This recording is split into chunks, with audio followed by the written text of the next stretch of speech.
This morning, we are learning about new research that's changing the way the parents think about and the food that they're giving their babies and maybe some allergens. There's this new study. It's finding that introducing eggs earlier in an infant's diet, for example, may lower the risk of having that egg allergy down the road. So joining us to break this down, what it means for local families, is Novant Health's pediatric allergist, Dr. Pooja Rajani. Thank you for joining us, Dr. Rajani. Thank you so much for having me. So, paint the big picture for us. What does this new study actually find? Yeah, I think really it kind of even predates this recent study because really over the last 10 plus years, we've been learning a lot about how early introduction of allergenic foods can be protective. So kind of the landmark of all of this was that learning early about peanut allergy, the LEAP study that came out over 10 years ago now that talked about early introduction of peanut being protective. For many years, we used to recommend delaying allergenic foods closer to ages 1 to 3. But after that article, that study came out, which was done by a group in the UK, we really learned that the opposite was true. And while the immune system is still moldable at the younger ages, is a great time to introduce these foods and potentially kind of divert the immune system to not be allergic. So this study particularly was a great clinical study that actually showed the outcome of these recommendations. So this looked at two different populations in Australia. Half the group had followed the early guidelines, so when we delayed introduction of egg versus the change in guidelines that advised early introduction, which is really considered 4 to 11 months of age.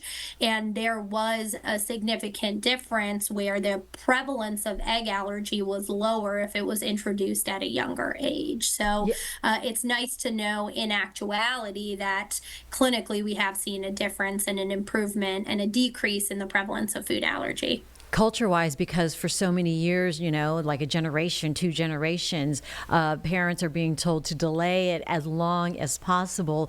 So how do you change the culture of that now?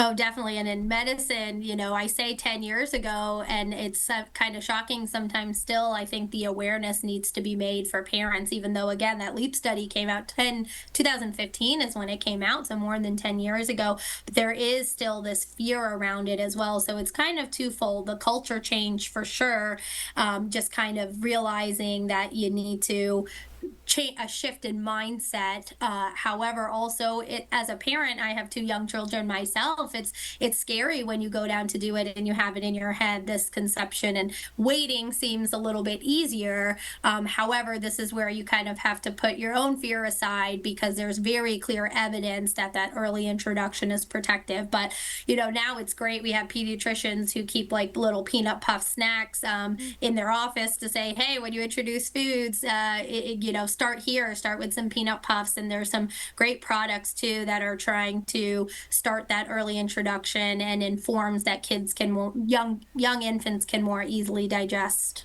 Okay, so again, walk us through it. What is the right age then in this newish way to introduce something like eggs to their infant? Yeah, so there are not now we have the top 9 allergenic foods. So those are milk, soy, egg, wheat, peanuts, tree nuts, fish, shellfish, and now sesame. And so that's become the 9th most common food. So those are the foods that we advise early introduction for, although the strongest data is really for peanuts, tree nuts, and egg in terms of early introduction. And the early introduction is considered 4 to 11 months of age. And, some of it is you have to respond to your own child, and everyone learns to eat at a slightly different age. So you definitely want to get clearance from your pediatrician, make sure they have good head control before you start food introduction. But then once you start it, you kind of just wait for what's developmentally appropriate. And there are some great guidelines now too about, especially for peanut, of course, you can't give nuts to babies. That would be a choking hazard, but you can do powdered forms, you can water down peanut butter. And then again, as I was saying, they make these peanut puff snacks that are also great. And even now they make tree nut puffs as well. And tree nuts include things like almond, cashew, pistachio, walnuts, hazelnut. And you can actually do that for kids. Some families like to powder down their own nuts and kind of mix them in things, and those are options as well. And then for egg, just softly scrambling can really help. All of the allergen for egg is actually in the egg white, so it is really important to introduce the egg white. But kind of the same rule like you would do for new foods. A new food every couple days is completely appropriate. Just watching for allergic reactions, and that's what you do. All right, very good. And then how do you know if your baby might be at a higher risk before you even start? Yeah, definitely. Those are some important considerations to make. And so one of the things is, of course, family history of food allergies. Now, the tendency towards allergies can be inherited, but not necessarily the direct allergy. So a peanut allergy in mom does not necessarily equal a peanut allergy in baby, but that is a risk factor.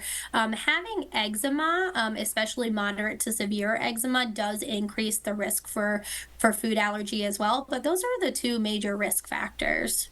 All right, very good. Real quick, if a parent is sitting at home wondering if they should change their baby's diet, any piece of advice this morning?